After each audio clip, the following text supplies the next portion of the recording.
Hello everyone, welcome back to my channel. ഇന്ന് ഞാൻ വന്നിട്ടുള്ളത് ഒരു വെറൈറ്റി ആയിട്ടുള്ള പൊട്ടാറ്റോ കൊണ്ടുള്ള ഒരു സ്നാക്കിൻ്റെ റെസിപ്പിയുമായിട്ടാണ്. അപ്പോൾ നമുക്ക് ഈ സ്നാക്ക് എങ്ങനെ ഉണ്ടാക്കാമെന്ന് നോക്കാം. അതിനുവേണ്ടി ആദ്യം ഞാനൊരു പാത്രത്തിലേക്ക് 1/2 കപ്പ് മൈദയും 1/2 കപ്പ് ഗോതമ്പ് പൊടിയും എടുത്തിട്ടുണ്ട്. ഇതിലേക്ക് ഞാനൊരു 2 ടേബിൾ സ്പൂൺ ഓയിൽ ഒഴിച്ച് കൊടുക്കുന്നുണ്ട്. ഇനി ഇതിലേക്ക് ഞാനൊരു ആവശ്യത്തിന് ഉപ്പ് ചേർത്ത് ഇതിനെ നന്നായി ഒന്ന് മിക്സ് ചെയ്യുന്നുണ്ട്. നന്നായി മിക്സ് ചെയ്തതിന് ശേഷം ഇതിലേക്ക് ഞാൻ വെള്ളം ചേർത്ത് ഒന്ന് മിക്സ് ചെയ്ത് കൈകൊണ്ട് ഇതുപോലെ ചപ്പാത്തിക്ക് കുഴക്കുന്നത് പോലെ കുഴച്ചെടുക്കുന്നുണ്ട്. നല്ല സോഫ്റ്റ് ആവുമ്പോൾ ഇതിലേക്ക് ഞാനൊരു ടീസ്പൂണ് ഓയിൽ ഒഴിച്ച് ഒന്നും കൂടി ഇതിനെ കുഴച്ച് ഇതിനെ റെസ്റ്റ് ചെയ്യാൻ വേണ്ടി മാറ്റി വെക്കുന്നുണ്ട്. അപ്പോഴേക്കും നമുക്ക് ഫില്ലിങ് തയ്യാറാക്കിയെടുക്കാം. അതിനുവേണ്ടി ഞാനൊരു പൊട്ടാറ്റോ പുഴുങ്ങി ഇതുപോലെ സ്മാഷ് ചെയ്തെടുത്തിട്ടുണ്ട്. ഇതിലേക്ക് ഞാൻ ഒരു സവാള ചെറുതായി അരിഞ്ഞത്, ഒരു പച്ചമുളക് ചെറുതായി അരിഞ്ഞത്, 1/4 ടീസ്പൂൺ മഞ്ഞൾപ്പൊടി, 1 ടീസ്പൂൺ മുളക് പൊടി, 1/2 ടീസ്പൂൺ ഗരം മസാല, ആവശ്യത്തിന് ഉപ്പും ചേർത്ത് ഞാൻ ഇതിനെ നന്നായി ഒന്ന് മിക്സ് ചെയ്തെടുക്കുന്നുണ്ട്.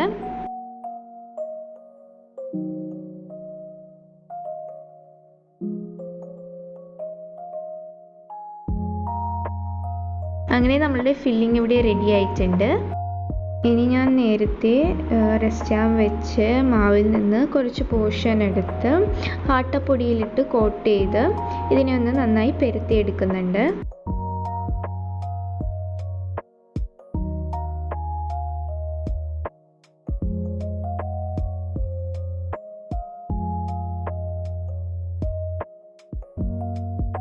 പരത്തിയതിന് ശേഷം ഇനി ഇതിനെ ഞാൻ 4 ആയിട്ട് ഇതുപോലെ കട്ട് ചെയ്യുന്നുണ്ട്.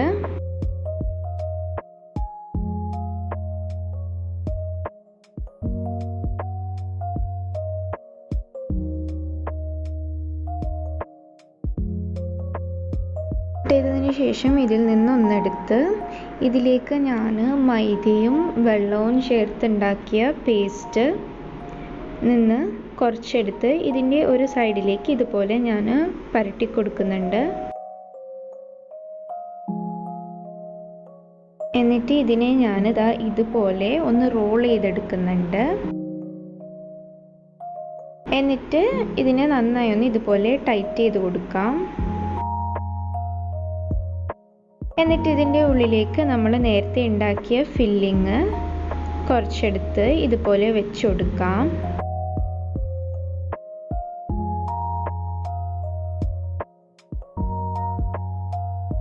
ഇതുപോലെ ഞാൻ ബാക്കിയുള്ളതും ആക്കിയെടുത്തിട്ടുണ്ട്. ഇനി നമുക്കിതിനെ ഫ്രൈ ചെയ്യാം. അതിനുവേണ്ടി ഞാനിവിടെ ഓയിൽ ചൂടാക്കാൻ വെച്ചിട്ടുണ്ടായിരുന്നു. ഓയിൽ ചൂടാകുമ്പോൾ നമ്മൾ ഉണ്ടാക്കിയ മൈദയുടെ പേസ്റ്റിലേക്ക് കോണ് ഇതുപോലെ മുക്കി ഞാൻ ഓയിലിട്ട് ഫ്രൈ ചെയ്തെടുക്കുന്നുണ്ട്. എന്നിട്ട് ഓരോന്നായി ഞാൻ ഇതുപോലെ ഇട്ടുകൊടുക്കുന്നുണ്ട്. നമ്മൾ കോണാക്കിയതിന് ശേഷം അപ്പോൾ തന്നെ ഇതിനെ ഫ്രൈ ചെയ്യാൻ വേണ്ടി ശ്രദ്ധിക്കുക, ഇല്ലെങ്കിൽ ഇത് ലൂസായി പോവും. എൻ്റെത് ലൂസായി പോയിട്ടുണ്ട്.